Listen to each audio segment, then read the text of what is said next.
Teka. Hindi daw alam ni Kristo na Roman Catholic pala yung itinayo niya. So, nung panahon ni Jesus, wala naman po kasing brand names. Hindi uso yan. Ano ka ba naman? Hindi niya sinabi na magbubukas ako ng Baptist Church and launching soon. Dalo kayo. Ang sabi niya, I will build my church. Isang iglesia. Hindi prangkisa. So ngayon, ito pa yung masaya. Hindi Romano si Kristo, kaya hindi daw dapat Roman Catholic. What? Wow! Ibig sabihin, gawa ng Corinthians at Galatians si Jesus.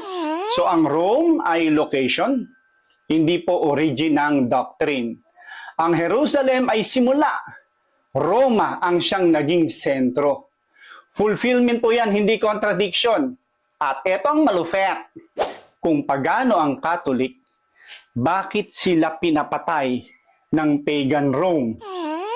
Asa ng hustisya, alangan naman pagan versus pagan.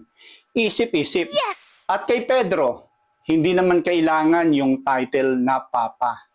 Pero kiss, authority, leadership. You know, role first, label later. The One Holy Catholic Apostolic Church.